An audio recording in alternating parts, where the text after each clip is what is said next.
സാങ്കേതിക നമ്മളിലൂടെ അവതരിപ്പിച്ച ചിന്തകൾ അദ്ദേഹത്തിൻ്റെ ജീവിതത്തിൻ്റെ മൊത്തം ഒരു അവക്ഷിപ്തം. അവക്ഷിപ്തം എന്ന് പറഞ്ഞാൽ അതിന് രണ്ടർത്ഥം. ഏറ്റവും വിലപിടിച്ച ഭാഗം അവക്ഷിപ്തമാണ് പറഞ്ഞത്.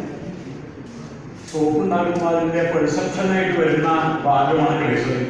ഗ്ലിസറിൻ സോപ്പിലേക്ക് വെള്ളം. അപ്പം അദ്ദേഹത്തിൻ്റെ ചിന്തകളുടെ ഒരു പെർസെപ്ഷനാണ് ഇവിടെ അവതരിപ്പിച്ചത്. അത് ഉചിതവുമാണ്. വിജയമായിട്ടുള്ള അനുസ്മരണത്തിൽ പലതും ചെയ്യാം. നമുക്ക് കോടതി വിധികൾ എടുത്തുകൊണ്ട് വിജയമായിട്ട് എങ്ങനെ അതിനെ ചിന്തിക്കുമായിരുന്നു. എന്നോടൊരിക്കൽ അതിൻ്റെ ഇടയ്ക്ക് ഈ 497 കോടതി വിധി സംബന്ധിച്ച് ഒരു ചെറിയ റിവ്യൂ ഉണ്ടോ എന്ന് ചോദിച്ചു എഴുതാൻ പറഞ്ഞു. അപ്പം ഞാൻ ധ്യാനിച്ചു വരുത്തിയത് വിജയമാഷയാണ്. സംഗതിവശാൽ വിജയമാഷയുടെ ആലോചിക്കാൻ സന്ദർഭമുണ്ടായിരുന്നു. ഇന്ത്യൻ ബ്രഹ്മചര്യത്തെക്കുറിച്ചും ഫ്രോയിഡിൻ്റെ ചിന്തയെക്കുറിച്ചും ഞങ്ങളൊരു ദിവസം ദീർഘമായി ചർച്ച ചെയ്യുകയും അത് സംബന്ധിച്ച് ഒരു ലേഖനം തയ്യാറാക്കണം, അല്ലെങ്കിൽ ഇന്റർവ്യൂ.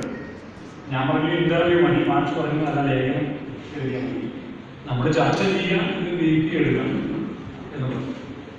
പക്ഷെ അത് എഴുതാനുള്ള സന്ദർഭം ഉണ്ടായി. അതിൻ്റെ റഫൊക്കെ അവിടെ ഇരിക്കുക. അപ്പം അതിനെക്കുറിച്ച് സംസാരിക്കണം. നമ്പിനാരായണൻ്റെ ചാരക്കേസ് വന്നപ്പോൾ അതിനെക്കുറിച്ച് സംസാരിക്കണം. ഇങ്ങനെയാണ് വിജയമായിട്ട് ചിന്തിക്കുമായിരുന്നു. EMS പറഞ്ഞിട്ടുണ്ട് മൊറാർജി ദേശായി ചാരനല്ല. ആരോ പറഞ്ഞു ചാരനാണ്, അതൊക്കെ അസംബന്ധമാണ്. ആരോ പത്രക്കാരി ചോദിച്ചു മൊറാർജി ദേശായി ചാരനാണെന്നുള്ളതിനെ കുറിച്ചാണ്. അതൊക്കെ അസംബന്ധമാണെന്നോ വിശ്വമാണ്. മൊറാർജി പിന്നെ ചാരനാണ്, അതുപോലെ തന്നെ കരുണാകരൻ പിന്നെ ചാരനാണ്. നമുക്ക് നമ്പിനാരായണൻ്റെ വിവരം നമുക്ക് ഇഷ്ടമുണ്ടായിരുന്നു. അതിൻ്റെ റോക്കറ്റിൻ്റെ സാങ്കേതിക വിഷയത്തിൽ ഒരു കലാപനം അങ്ങനെയുള്ള മുഖ്യതികൾ നിരപരാധിയാണ് പറയാൻ കഴിയുമല്ലോ എന്നാണ് പറയുന്നത്. ഇത് ചോർത്തി കൊടുക്കാൻ കഴിയുന്നതല്ല ഇഷ്ടം. അപ്പോൾ ആ മാതിരി അത് അദ്ദേഹം മാഷിലായിരുന്നെങ്കിൽ എങ്ങനെയാണ് അതിനെക്കുറിച്ച് ചിന്തിക്കാം. തൊഴിലാളമായിട്ട് സ്വകാര്യ സമ്മാനത്തിൽ കണ്ണിലൊക്കെ പറഞ്ഞു നമുക്കൊന്നും നിശ്ചയമില്ല. കരുണാകരനെ കാര്യം ചാരണല്ല എന്നാണ് പറഞ്ഞത്. അതിലൊരു ആവശ്യമില്ല. അപ്പൊ അത്തരം നിരവധി കാര്യങ്ങൾ സ്വകാര്യ സമ്മാനത്തിലും മറ്റും അദ്ദേഹത്തിന് തമിഴിലും വന്നു. 497 വിധിയെക്കുറിച്ച് വന്നപ്പോൾ 497 ആദ്യം ഈ അതിന് വേണ്ടിയാണ് അദ്ദേഹം പറഞ്ഞിട്ടുള്ള പ്രസംഗങ്ങളിലും പറയായിരുന്നു. ഗ്രാമത്തിൽ ശാസ്ത്രം എഴുതിയ ഇന്ത്യക്കാരെ ലൈംഗികത പഠിപ്പിക്കാൻ, ലൈംഗിക സ്വാതന്ത്ര്യം പഠിപ്പിക്കാൻ യോഗയിൽ വരണ്ട. ഇവിടെ എന്താ പ്രശ്നം എന്ന് പറഞ്ഞാൽ ഇൻഫീരിയോറിറ്റി കോംപ്ലക്സ്, മൊത്തത്തിൽ അപകർഷത ബോധമാണ് ഇന്ത്യൻ ഭരണാധികാരി. ഒക്കെ പാശ്ചാത്യമായതാണ് ക്ഷേമം ചിന്ത. ഇപ്പൊ ഇവിടെ പറഞ്ഞു 18-ാം നൂറ്റാണ്ടിലെ കണക്കെടുത്താൽ ലോകത്തിലെ ഏറ്റവും സമ്പന്നമായ രാജ്യം ഇന്ത്യയാണ്. മുഗൾവംശ രാജ്യത്തിൽ അവിടുത്തെ വെള്ളക്കാലം വരുമ്പോൾ അന്തം കിട്ടും. കാരണം ഇവിടുത്തെ ഒരു 24 ഫർഗാന ജില്ലയുടെ വലുപ്പം മഹിമയിലെ ഇംഗ്ലണ്ടിനാകെ ഒരു പാണ്ഡികശാലയ്ക്ക് സ്ഥലം ലഭിച്ചു. അത് കൊടുത്തു. ചതിയിലാണ് ഇരുമ്പ്. ഇന്ത്യക്കാരെ മുഴുവൻ കൊന്നൊടുക്കിയത് ഒരു ഇരുമ്പില്ലാത്തതുകൊണ്ട്. അവിടെ ഇരുമ്പ് കരുവാരക്കുള്ള കരുവാൻ മലപ്പുറം ജില്ലയിലാണ്. എൻ്റെ വീടിൻ്റെ അടുത്താണ്. അവിടുത്തെ ഇരുമ്പിനുള്ള സ്റ്റീല്, റെയിലിനുള്ള സ്റ്റീൽ ഇവിടുന്ന കൊണ്ടുപോയത്. എന്നിട്ട് അവിടുന്ന് ഇവിടെ പറഞ്ഞിട്ട് പാലം ഉണ്ടാക്കിയിട്ടുണ്ട്. അതാണ് സ്ഥിതി. ഇതിനെ വിജയമായിട്ട് കണ്ടിട്ടുണ്ട്. ഞങ്ങൾ DPIP ചർച്ച ചെയ്തത് അതാണ്. ഇംഗ്ലണ്ടിൽ നിന്ന് വന്നാന്ന് പറഞ്ഞാൽ എല്ലാം ശരി. അപ്പൊ നമ്മൾ ചോദിക്കുന്നത് റൈറ്റ് സഹോദരന്മാർ പഠിച്ച അവരൊന്നും ശാസ്ത്രജ്ഞന്മാരായിരുന്നില്ല, വർഷമായിരുന്നു. അവർക്ക് ഇത് കിട്ടി. ഇപ്പൊ ഞാൻ ഇവിടെ ആദ്യം പറയട്ടെ, സ്വതന്ത്ര ചിന്തകനായിരുന്നു വിജയമായിട്ട്. നമ്മളെന്താ ചെയ്യേണ്ടത് വെച്ചാൽ വിജയമായിട്ട് അനുസ്മരണത്തിൽ ഇവിടെ ഇരിക്കുന്ന ആളുകളോട് എനിക്ക് അഭ്യർത്ഥിക്കാനുള്ളത്, നിങ്ങൾ സ്വതന്ത്രമായി ചിന്തിക്കുക. ആരുമില്ല സ്വതന്ത്ര ചിന്ത. നിങ്ങളുടെ വിജയമായിട്ട് അങ്ങനെ ബുദ്ധിമുട്ടായി ചിന്തിക്കാം. ഒപ്പം തന്നെ നമ്മുടെ നോളേജ് അനുസരിച്ച് നമ്മൾ അതിൻ്റെ സ്വതന്ത്ര ചിന്ത വെച്ച് വിലയിരുത്തണം. ഇവിടെ വലിയ അപകടം വരാൻ മറ്റേ ആൾക്കാർ ഇതിൻ്റെ മുകളിൽ കയറി പറഞ്ഞാൽ നരിയിരിക്കുന്നിടത്ത് നരിയിരിക്കാതിരുന്ന സംഭവമാണ്. ഇവിടുത്തെ ഇന്റലിജൻസ് ബുദ്ധിജീവികളും ഒരു രാഷ്ട്രീയം മറ്റുള്ളവർക്കാണ് പറഞ്ഞ് വിട്ടു. രാഷ്ട്രീയത്തിൽ നേരിട്ട് പ്രവേശിക്കാൻ എല്ലാ മനുഷ്യരും തയ്യാറാണോ? അത് തയ്യാറാവാത്തതാണ് നമ്മുടെ വേറെ ആളുകൾ ഇരിക്കുന്നത്. എന്താ ഇംഗ്ലണ്ടിന്റെ സ്ഥിതി, എന്താ അമേരിക്കയുടെ സ്ഥിതി, എന്താ ട്രംപിന്റെ സ്ഥിതി? ഇവിടെ ട്രംപ് എന്താ ചെയ്യുന്നത്? വെള്ളക്കാരനായ വർഗീയവാദികളുടെയും ഗുണ്ടകളുടെയും ഒക്കെ തന്നെ അഴിഞ്ഞാട്ടമാണ് നടക്കുന്നത്. സ്വതവേ വോട്ട് ചെയ്യാത്ത ഒരു വിഭാഗമുണ്ട് അമേരിക്കയിൽ. 31% വംശീയവാദികളാണ്. അത് നിങ്ങൾ ക്രിസ്ത്യാനിയായിട്ട് കാര്യമില്ല, പോപ്പായിട്ട് കാര്യമില്ല, നിങ്ങൾ വെള്ളക്കാരനാണെന്നാണോ? അത് ബുഷിന്റെ മനസ്സിലും ഒബാമയെ ഒരു കുരങ്ങെന്നാണ്. ആ കുരങ്ങന്റെ ഭരണം അവസാനിച്ചാൽ ഈ രാജ്യം രക്ഷപ്പെടുത്തുകയാണ്. അവരാണ് വോട്ട് ചെയ്യുന്നത്. ഒബാമ വന്നതിനുള്ള പ്രതികരണമായിട്ടാണ് ട്രംപ് വന്നത്. അത് വംശീയമാണ് പറയുന്നത്. അവിടേക്കാണ് അമിത് ജയനുള്ള അവസാനം എത്തിയത്. അപ്പൊ സോവിയറ്റ് യൂണിയൻ തകരുമെന്ന് 81 തകരില്ലെന്ന് വിശ്വസിച്ചാണ് ഗോർബച്ചേവ് അധികാരത്തിൽ വരുമ്പോൾ എൻ വി കൃഷ്ണമാരോട് കോഴിക്കോട് ടൗണുമായിട്ട് ബാധിച്ചാണ്. അദ്ദേഹം പറഞ്ഞു അവിടെ ഒന്നും അപകടം സംഭവിക്കാൻ പോകും.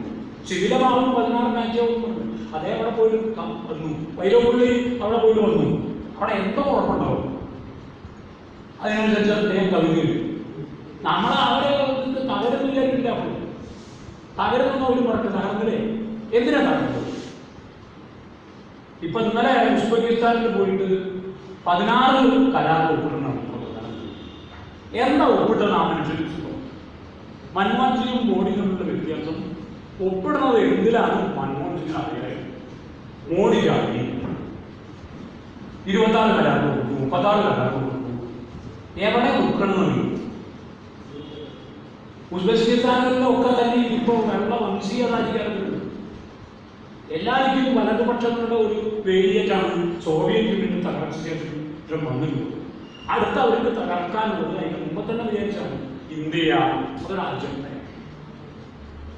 ഇന്ത്യയെ തകർക്കുക എന്നുള്ളത് മോഡി RSS ഒന്നും ട്രംപിന്റെ മുമ്പിൽ ഒന്നും. ഫാസിസത്തെ അവർ ഉപയോഗപ്പെടുത്തുക. ഫാസിസം വരാനിരിക്കുന്നു എന്നുള്ള ശരിയാണ്. വന്നു കഴിഞ്ഞിട്ടുണ്ട ആ ഫാസിസം 19 വരൂ 20 വരൂ എന്നല്ല നമ്മുടെ പ്രശ്നം. അവരെ എങ്ങനെ വരുന്നതാണ്? നോട്ട് നിരോധനം ആർക്കാണ് മുന്നിക്കുന്നത്? 93% വന്നു എന്തിനാ പ്രസ്ഥാനം ഇറങ്ങിയത്? പ്രസ്ഥാനം ഇറങ്ങിയത് അമേരിക്കക്കാർക്ക് വേണ്ടിയിട്ടാണ്. അന്ന് മുതൽ ഡോളറിന്റെ വില കൂടി. അതുവരെ കൂടിയില്ല. ഇത് കുറച്ചാണ് വന്നിരുന്നത് പറഞ്ഞപ്പോ ഇവിടുത്തെ ഞാൻ കവിത എഴുതാറില്ല. അവസാനത്തെ കവിത കപ്പലമ്മയുടെ എഴുതി. ഇപ്പൊ എഴുതുകയാണെങ്കിൽ എന്താ വരുന്നത്? മാറി പട്ടികൾ, നായ്ക്കൾ. ഞങ്ങൾ അടിമകളല്ല. ഞാൻ എന്റെ നെൽകൃഷി ഉള്ള സ്ഥലത്ത് ഞാൻ കക്കൂസ് ചെയ്യും. നിനക്കെന്താണ്? വരട്ടെ പ്രളയം, വരട്ടെ ഉരുള് പൊട്ടട്ടെ, എല്ലാ മലകളും പൊട്ടിപ്പോട്ടെ, എല്ലാം ചത്തുപോയിക്കോട്ടെ. കൃഷിക്കാരന്റെ ആത്മഹത്യ, ആത്മഹത്യ ചെയ്യുന്ന കൃഷിക്കാരന്റെ ആത്മഹത്യ എഴുതി ആരെങ്കിലും പബ്ലിഷ് ചെയ്യും? പബ്ലിഷ് ചെയ്യില്ല. അതെന്താ എഴുതുന്നത്? പബ്ലിഷ് ചെയ്യാൻ ധൈര്യമുള്ള വരട്ടെ ഞാൻ എഴുതി കൊടുക്കും. 56,000-60,000 കൃഷിക്കാർ 35-40 ഏക്കറുള്ളവർ ആത്മഹത്യ ചെയ്യുക. ഭക്ഷണം തരുന്നവൻ ആത്മഹത്യ ചെയ്യുന്നു. എന്നിട്ട് അതിന്റെ കാശ് എടുത്തിട്ട് വിലങ്ങി മറ്റേ രാജ്യത്തേക്ക് പോയി, മറിച്ച രാജ്യത്ത് പോയി അതിന് പറയാൻ നാണം തോന്നും. പ്രധാനമന്ത്രിയായാലും പ്രസിഡന്റായാലും മുഖ്യമന്ത്രിയായിട്ടും ആരെങ്കിലും 4 ആൾ വയനാട്ടിൽ ഇപ്പോൾ മനുഷ്യര് ദുരിതാശ്വാസം അവിടെ പോയി.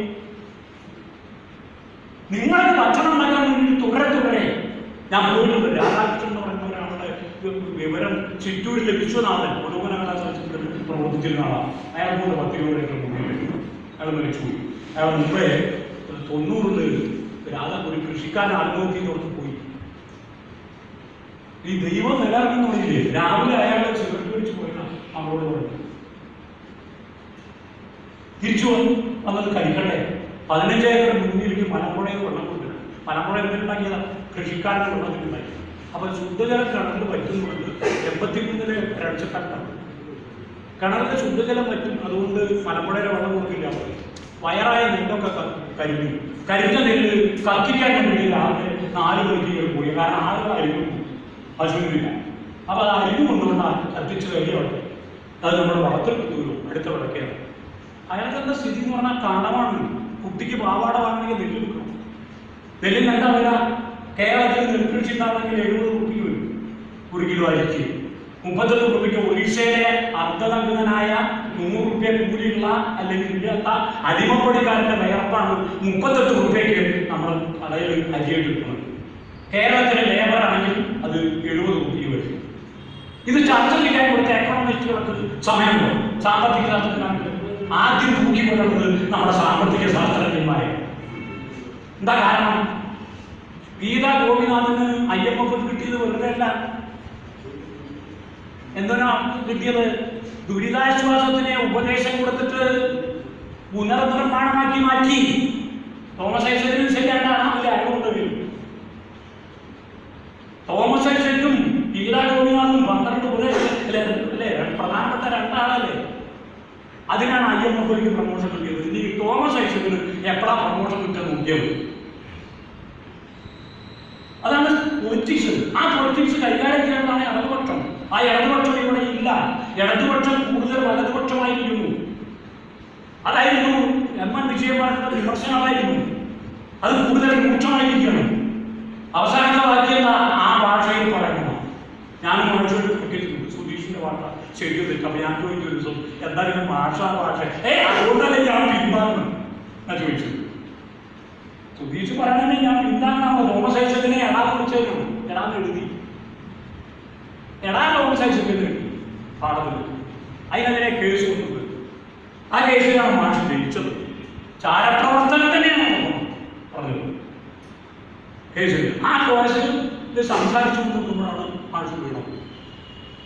അതിൽ തുടർച്ചയായിട്ടുള്ള പണി എന്താണ് നമ്മൾ ചിന്തിക്കണം. എന്റെ സ്വതന്ത്രമായ ചിന്തയിൽ മാഷിൽ നിന്ന് പ്രചോദനം ഉണ്ടായിരുന്ന ചിന്തയിൽ വന്ന ചിന്തകൾ ഇതൊക്കെയാണ്. അതുകൊണ്ട് ഇന്ത്യ വിഭജിക്കപ്പെടും. അതിന്റെ കമ്മീഷൻ ഏജൻസി പണിയാണ് ഇപ്പൊ മോഡി എടുക്കുന്നത്, RSS എടുക്കുന്നത്. അവർക്ക് ഹിന്ദു രാഷ്ട്രം മികച്ചവാദം കിട്ടിയത്. രാജസ്ഥാൻ മധ്യപ്രദേശൊക്കെ കിട്ടിയെന്താ 16 കോടി 20 കോടി 23 കോടി. ഉത്തർപ്രദേശിൽ ജാർഖണ്ഡിൽ കൂടി ജനസംഖ്യ ഏകദേശം 35 കോടി. 23 കോടി എടുത്തിലും 67 കോടി. റഷ്യയിലെ ഫ്രാൻസിലും ഇടയ്ക്കുള്ള വൻകിട രാജ്യങ്ങളിൽ 87 രാജ്യങ്ങളിൽ ജനസംഖ്യ ആകെ കൂടിയ ജനസംഖ്യ ഇവിടുത്തെ ഒരു സ്റ്റേറ്റിൽ. അപ്പോഴും ചൈന കഴിഞ്ഞാൽ 2ാമത്തെ രാജ്യം ഉത്തർപ്രദേശ് റിപ്പബ്ലിക്കോ, ഹിന്ദു റിപ്പബ്ലിക്. അതിനാണ് യോഗി ആദിത്യനാഥ് പറഞ്ഞ് ആര് നോക്കുമ്പോൾ അറിയണം. ഇത് തെളിവെവിടെയെന്ന് ചോദിച്ചാൽ തെളിവെവിടെ? തെളിവെവിടെ? ദുരിതാശ്വാസം എന്താ പുനർനിർമ്മാണം തമ്മിലുള്ള വ്യത്യാസം? ദുരിതാശ്വാസം എന്ന് പറഞ്ഞാൽ തഹസിൽദാരും അധികാരിയും കൈകൂലിയൊക്കെ ഉണ്ടായിരുന്നു. കലക്ടറൊക്കെ പട ചെന്ന് 50 ലക്ഷത്തിന്റെ വീട് പോയോർത്ത് അവിടെ എത്ര കലക്ടുണ്ട്, അതുപോലെ എത്രയും തരാൻ വീട് ഒരു 1ാം വീട് ഒരു 5 ലക്ഷം പിടിച്ചോ എന്ന് പറയാനാണ് ദുരിതാശ്വാസം. മറ്റെന്താ പുനർനിർമ്മാണം? എന്താ പുനർനിർമ്മാണം? വീടുകളിലൂടെയും പൊളിഞ്ഞ റോഡ് നേരേക്കാനും ഉരുട് പൊട്ടി അവിടെ വീട് വെക്കേണ്ടെന്ന് പറയാനും അതിനൊക്കെ. പുനർനിർമ്മാണം വ്യക്തിക്ക് സഹായിക്കില്ല. ഇപ്പൊ ദുരിതം അനുഭവിച്ച വ്യക്തിക്ക് സഹായിക്കില്ല. ദുഷ്ട ചിന്തയാണ്. ദുരിതാശ്വാസത്തെ പുനർനിർമ്മാണം ആക്കി മാറ്റി. അതുകൊണ്ട് എനിക്ക് ഈ അനുസ്മരണ പ്രഭാഷണത്തിൽ പറയാനുള്ളത്, നമ്മൾ ആ ജോലി ഏറ്റെടുത്ത് നമ്മൾ ഭാഷ രീതിയിൽ എനിക്കിവിടെ ബ്രഹ്മചര്യത്തെ കുറിച്ച് ഭാഷ ചിന്തപ്പെടും. അത് വിവരിച്ച് പറയാം. ഇന്ത്യൻ സമൂഹ ഭാഷ പറഞ്ഞാൽ വെച്ചാൽ ആ ചർച്ചയിൽ പറഞ്ഞത് ഇന്ത്യൻ സമൂഹം ഫ്രീ സൊസൈറ്റി ആയിരുന്നു. എനിക്കത് നിങ്ങൾ ചർച്ച ചെയ്തിട്ടുണ്ട്. എംഗൽസിന്റെ പ്രകൃതിയുടെ വൈരുദ്ധ്യമാണ് വില്യം മോർഗൻ നരവംശ ശാസ്ത്രജ്ഞന്റെ ഒരു ഉദാഹരണമുണ്ട്. എന്താണ്? സ്ത്രീകളുടെ പ്രാമുഖ്യമുള്ള കുടുംബങ്ങൾ ഇല്ല, പുരുഷ പ്രാമുഖ്യമുള്ള കുടുംബങ്ങളാണ് ലോകത്തിലുണ്ടായിരുന്നത്. പ്രായണം എന്ന് പറഞ്ഞിട്ട് ഒരു close except in Malabar. Malabar എന്ന് പറഞ്ഞാൽ മലബാർ മാത്രമല്ല, എക്സെപ്റ്റ് ഇൻ മലബാർ എന്ന് പറഞ്ഞാൽ ഇവിടെ സ്ത്രീയുടെ മേഖല ഉണ്ടായിരുന്നു. സ്വത്ത് കാര്യത്തിലായാലും എന്ത് കാര്യത്തിലായാലും. ഇവിടെ ഈ വൃത്തികെട്ട ഇവരുടെ ചർച്ചയൊന്നും ആവശ്യമില്ല. ലൈംഗികത അവിടെ ഫ്രീ ആയിരുന്നു. ലൈംഗികതയ്ക്ക് ഇവിടെ ടിപ്പു ആയാലും പഴശ്ശിരാജാവായാലും തിരുവിതാംകൂർ രാജാവായാലും ലൈംഗികതയ്ക്ക് കേസെടുക്കാത്ത ഹിംസ എന്ന് പറഞ്ഞാൽ വയലൻസിന്റെ കേസ് കൊടുത്തു. അത് നമ്മുടെ സുപ്രീം കോടതി മനസ്സിലാക്കണം. സുപ്രീം കോടതി എഴുതി പറഞ്ഞ 55 വയസ്സ് 60 കേസൊക്കെ ആ വയസ്സ് കിട്ടിയാൽ മതി. ഒരു നോൺ ഇഷ്യൂവിനെ ഇഷ്യൂ ആക്കുകയാണ് വെള്ളക്കാരൻ ചെയ്യുന്നത്, മെക്കോളക്കാരൻ ചെയ്യുന്നത്. ആ നോൺ ഇഷ്യൂവിനെ നോൺ ഇഷ്യൂ ആക്കി മാറ്റി നമുക്ക് ചെയ്യേണ്ടത്.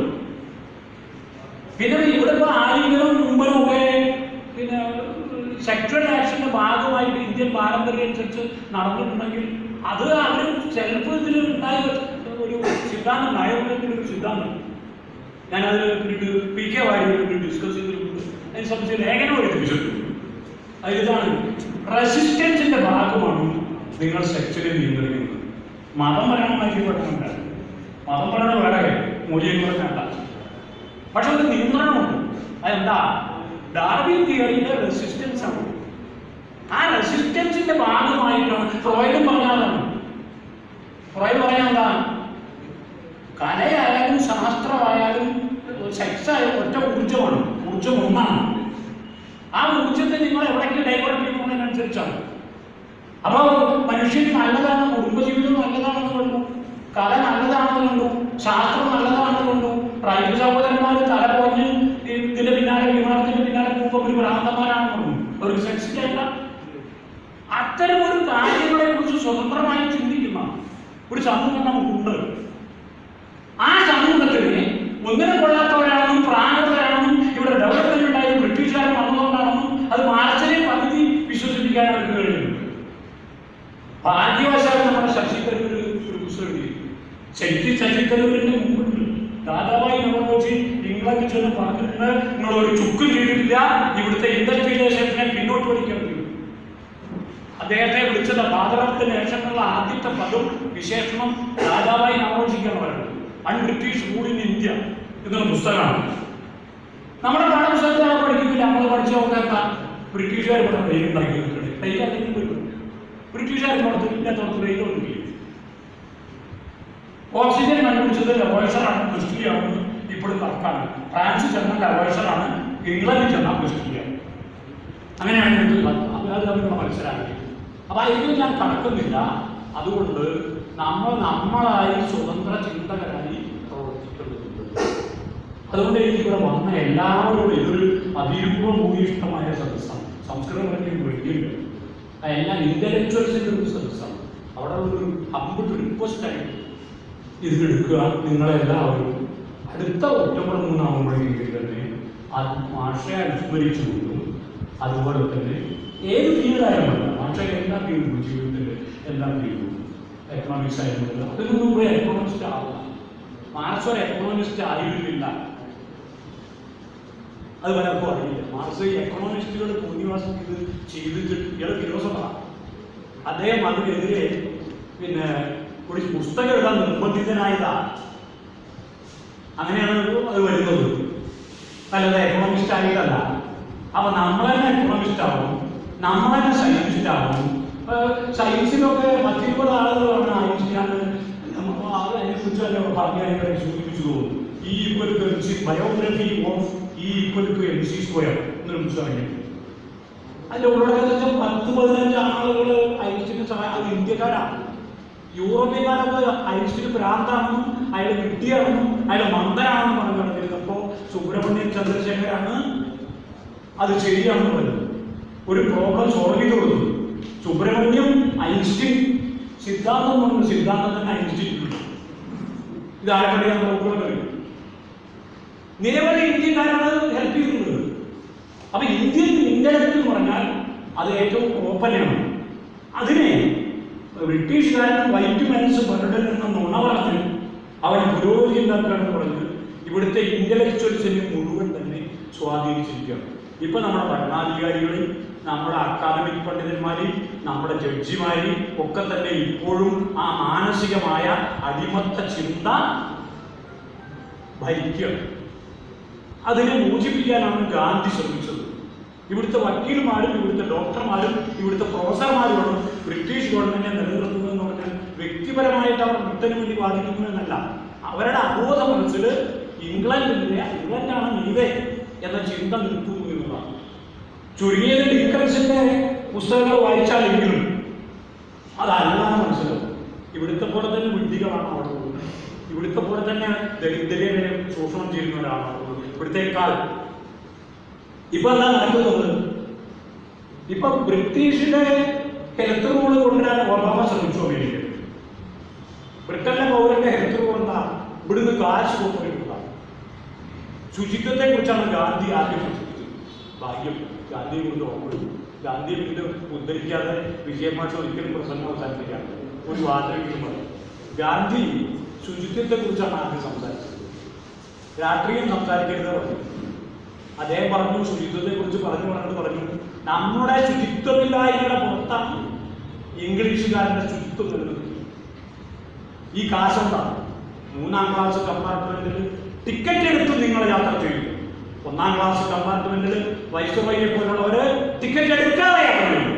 അവിടെ പ്യൂണുണ്ട് ശുചിത്വത്തിന്, ഇവിടെ ആരുമില്ല. അപ്പോഴാണ് ആനി ബസന്റ് പറഞ്ഞത് സ്റ്റോപ്പിംഗ് എന്ന് പറഞ്ഞത്. രാഷ്ട്രീയതേ സംഗതി. ആ യോഗത്തിൽ നിന്ന് ഇറങ്ങിപ്പോയി അധ്യക്ഷനൊക്കെ. ആ റവല്യൂഷണറി പ്രശ്നം അതാണ് ഇംഗ്ലീഷുകാരന്റെ സ്ഥിതി. ഇന്ന് ഒരു ഉപരോധം അമേരിക്ക ഉപരോധം കൊണ്ടുണ്ട്. ഇന്ത്യ ഒരു ഉപരോധം അമേരിക്കയിലെ കൊണ്ടാൽ അമേരിക്കക്കാരെ പറ്റുന്നു. അവൻ അധ്വാനിക്കുന്നു, മരുങ്ങുന്നില്ല. എന്നാൽ അമേരിക്കയിൽ റൈറ്റ്സ് അത് തൊഴിലാളിയിൽ നിന്നുണ്ടായതാണ് ഇല്ലെന്നല്ല. റൈറ്റ് സഹോദരന്മാർ ആ വീടാക്കി അപ്പുറം കൊടുക്കാം. പക്ഷെ അവിടെ ഭരിക്കുന്നത് നമ്മളെ ചൂഷണം ചെയ്യുന്നത് വംശീയവാദികളാണ്. ആ വംശീയവാദികൾക്ക് വേണ്ടിയാണ് ഇവിടുത്തെ ഇസ്ലാമും ഹിന്ദുവല്ലാത്ത ഹിന്ദു വർഗീയവാദിയും തീവ്രവാദിയും ഇസ്ലാമല്ലാത്ത ഇസ്ലാം തീവ്രവാദിയും അവർക്ക് വേണ്ടി തന്നെയാണ് പറയുന്നത്. ഇന്ത്യ വിഭജിച്ചു കൊടുക്കാനും അവർ കരാറെടുക്കുന്നുണ്ട്. അത് നോട്ട് നിരോധനം കൊണ്ടുണ്ടായാലും ശരി, ഇനി വേറെ എന്തെങ്കിലും കൊണ്ടുണ്ടായാലും ശരി, കേരളത്തിലുള്ള വിഹിതം നിഷേധിച്ചിട്ടായാലും ശരി, എന്തായാലും ശരി, അത് കണ്ടുകൊണ്ട് നാം ഈ കാര്യങ്ങളൊക്കെ കാണണം എന്ന് മാത്രം അഭ്യർത്ഥിച്ചുകൊണ്ട് നമ്മളെല്ലാവരും ആ കാര്യത്തിൽ നമ്മുടെ ചിന്തയും മറ്റും പ്രയോഗിക്കാൻ തയ്യാറാവുക എന്നുള്ളതാണ് മാഷോട് ചെയ്യാവുന്ന ഒരു നീതി. ആ നിലയ്ക്കുള്ള ഒരു പ്രവർത്തനത്തിൽ ഏർപ്പെടണം. അതുകൊണ്ട് ഞാൻ റിക്വസ്റ്റ് വയ്ക്കുന്നു, എല്ലാവരും ഒരു ലേഖനം വരുന്ന ഒക്ടോബർ 1 മുമ്പ് VP വാസുവിൻ്റെ അഡ്രസ്സിൽ തരണം. അത് ഒരു അനുസ്മരണ ഗ്രന്ഥമായോ അല്ലെങ്കിൽ മറ്റെന്തെങ്കിലും പേരുള്ള ഗ്രന്ഥമായോ പബ്ലിഷ് ചെയ്യുന്ന കാര്യം അതിന് പണം തരാൻ വേണ്ടി. കാരണം ആ സ്വതന്ത്ര ചിന്തയെ നമുക്ക് പ്രോത്സാഹിപ്പിച്ച് കൊണ്ടുവരാനുള്ള കഴിവില്ല. പക്ഷെ അതിനൊന്നും നമ്മൾ ഇറക്കേണ്ടതുണ്ട്. അത് ഞാൻ തന്നെ ചെയ്തോളന്നില്ല, എന്നേക്കാൾ കഴിവുള്ള കൂട്ടത്തിൽപ്പെടുന്നത് അവർ ചെയ്താലും നിർത്തി അങ്ങനെ ചെയ്യുക. അത് കറണ്ട് പൊളിറ്റിക്സ് തന്നെയായിരിക്കണം അത് അവസാനിക്കുന്നു. ചിന്ത ഏത് ഭാഗത്തും നമ്മൾ കറണ്ട് മാഷ കൊണ്ടുവന്നത് അതാണ്. പുരോഗമന സാഹിത്യത്തിൻ്റെ പ്രസിഡന്റിന് പല വൃത്തോ അലങ്കാരം സാഹിത്യം നോക്കിയാൽ പോലെ എന്നാണ് പിണറായി ചോദിച്ചത്. ഒന്നാണ് ഡിസ്കസ് ചെയ്യുന്നത്. എന്തിനാ ഈ രാഷ്ട്രീയം പറയുന്നത്? ലിറ്ററേച്ചറിൻ്റെ ബേസ് പൊളിറ്റിക്സ് തന്നെയാണ്. ഷേക്സ്പിയറും കാളിദാസനും ഒക്കെ പറഞ്ഞ പൊളിറ്റിക്സ് തന്നെയാണ്. ആ പൊളിറ്റിക്സാണ് മാറ്റുന്നത്. ആ പൊളിറ്റിക്സ് ഉൾക്കൊള്ളാൻ തയ്യാറല്ലാതെ വന്നപ്പോഴാണ് പുറത്തു പോകുന്നതും പുറത്ത് നിൽക്കുന്നതും ഒക്കെ വന്നത്. പുറത്തു പോകുന്നവരുടെ സംഖ്യ വർദ്ധിക്കുകയും അകത്ത് നിൽക്കുന്നവർ ഇല്ലാതാവുകയും ചെയ്യുന്ന ഒരു കാലത്ത് എന്ന് മാഷ് പ്രവചിച്ചിട്ടുണ്ട്.